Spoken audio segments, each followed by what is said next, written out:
expressing my gratitude to the American people for your outpouring of love and support following the assassination attempt at my rally on Saturday.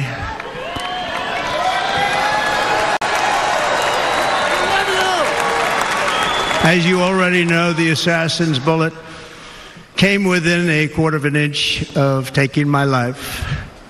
So many people have asked me, what happened? Tell us what happened, please.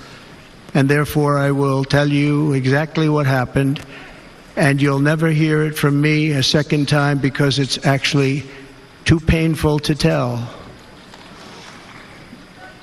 It was a warm, beautiful day in the early evening in Butler Township in the great Commonwealth of Pennsylvania.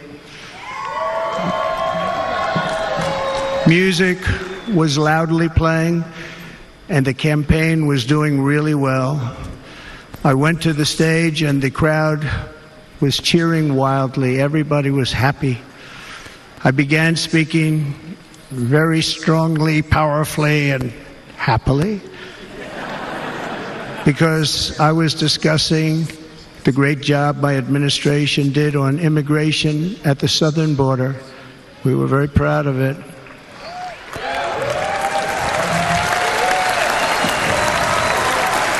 Behind me and to the right was a large screen that was displaying a chart of border crossings under my leadership. The numbers were absolutely amazing. In order to see the chart, I started to, like this, turn to my right and was ready to begin a little bit further turn, which I'm very lucky I didn't do, when I heard a loud whizzing sound and felt something hit me really, really hard on my right ear. I said to myself, wow, what was that? It can only be a bullet. And moved my right hand to my ear, brought it down. My hand was covered with blood, just absolutely blood all over the place.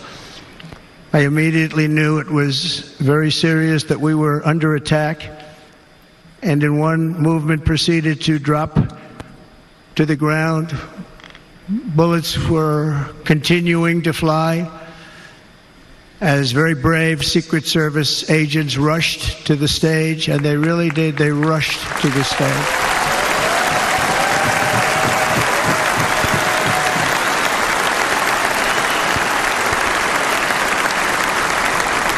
These are great people, at great risk, I will tell you, and pounced on top of me so that I would be protected. There was blood pouring everywhere, and yet, in a certain way, I felt very safe because I had God on my side. I felt that.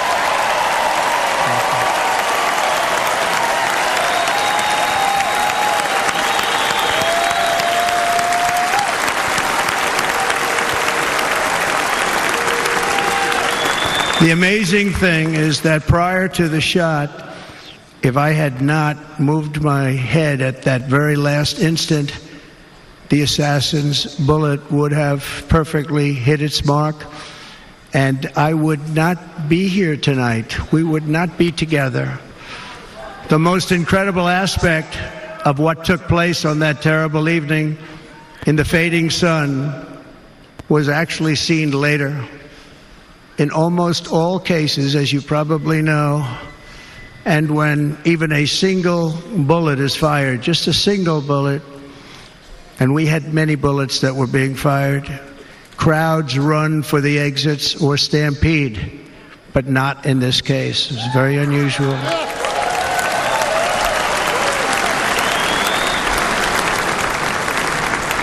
This massive crowd of tens of thousands of people stood by and didn't move an inch.